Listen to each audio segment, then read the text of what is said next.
Assalamu alaikum wa rahmatullahi ta'ala wa barakatuh. Bienvenue dans cette vidéo qui représente une introduction pour l'unité de la géologie destinée aux deuxième année SVT et sciences physiques. L'unité est intitulée Les phénomènes géologiques accompagnant la formation des chaînes de montagnes et leurs relations avec la tectonique des plaques. Donc je vais commencer par un petit rappel sur les types des roches qui va vous être utile. Il existe 3 types de roches: les roches sédimentaires, les roches magmatiques, ainsi que les roches métamorphiques. Je vais expliquer chaque type de roche. Je vais commencer par les roches sédimentaires. Quand vous avez déjà étudié les roches sédimentaires en deuxième année collégiale, vous savez que ce sont des roches qui se forment à la surface de la Terre, dans des milieux aquatiques, et ceci suite à plusieurs étapes. Quand vous voyez, la première étape de formation des roches sédimentaires est l'érosion, al-hatt. Alors, il existe, c'est une altération des roches qui sont déjà existantes et qui vont subir cette altération suite à l'intervention des facteurs tels que le vent, l'eau, les pluies acides, les glaciers, ainsi de suite. Il en résulte de cette érosion des produits d'érosion qui vont subir comme deuxième étape un transport. Le transport s'effectue soit par le vent ou bien l'eau, ou bien les deux à la fois. Dans ce cas-là, il y a transport par l'eau. Et ce transport et sa vitesse va dépendre, comme vous voyez, de la pente. الانحدار شدة الانحدار. Alors كل ما كانت شدة الانحدار قوية كل ما السرعة ديال النقل كتكون كبيرة. Et aussi le transport ou bien la vitesse du transport va dépendre aussi de la taille des éléments. Plus les éléments sont de petite taille, ils vont migrer et transporter plus loin. Après le transport, il y a l'étape de la sédimentation, at-tarassub. Donc ces éléments transportés vont se sédimenter soit au niveau terrestre ou bien dans le niveau aquatique, dans le milieu aquatique. Alors la sédimentation va donner des couches et ces couches vont subir une dernière étape qui est la diagenèse. La diagenèse, ça représente l'étape de formation des roches. Et elle aussi, elle comporte plusieurs étapes. C'est pas la peine d'entrer dans les détails. Exemple de type de roches sédimentaires: l'argile, les graviers, les grès, les calcaires, le sable, ainsi de suite. Je vais passer maintenant au deuxième type de roches qui sont les roches magmatiques. Comme leur nom l'indique, ce sont des roches qui résultent du refroidissement du magma. Et selon le lieu de refroidissement, on peut distinguer 2 types de roches magmatiques. Alors on a des roches plutoniques et des roches volcaniques. Donc le makan ديال تبريد الصهارة, le magma, donne 2 types de roches, plutoniques et volcaniques. Et je vais expliquer la formation de chaque type de roche. Donc pour comprendre, je vais faire un rappel des composants d'un volcan. Le volcan est composé d'une chambre magmatique, d'une cheminée, midkhana, chambre magmatique ghurfa sohariya, et la cheminée où il s'effectuera la remontée du magma. Le cône volcanique formé des roches volcaniques, ainsi que le cratère qui يتسمى فوهة البركان. Ici, vous voyez un nuage volcanique. Donc, je vais commencer par la formation des roches plutoniques. Alors, les roches plutoniques, leur définition, ce sont des roches qui se forment suite à un refroidissement, mais un refroidissement en profondeur du magma. Alors, comment ce magma va se refroidir en profondeur?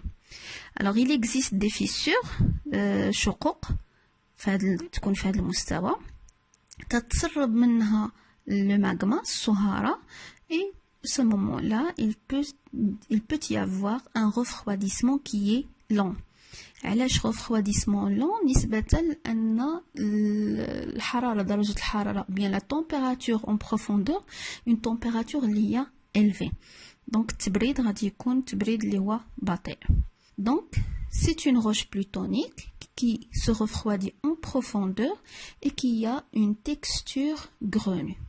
Donc une texture grenue, comme vous voyez ici sur la photo, une texture grenue veut dire qu'il existe des cristaux. Alors les cristaux les كتشوفوا des cristaux باللورات اللي هي كبيرة الحجم. On peut le voir à l'œil nu. Donc, vu la présence de ces cristaux de grande taille, on peut dire qu'on a une texture grenue. Binya muhabbaba. Exemple de type de roche plutonique tels que le granit et le gabbro. Pour les roches volcaniques, alors les roches volcaniques se forment suite à un refroidissement en plusieurs étapes. La première étape, c'est un refroidissement lent, تبريد بطيء, un refroidissement qui s'effectue en profondeur au niveau de la chambre magmatique. Donc, au niveau de la chambre magmatique, ce qui permet de donner des grands cristaux.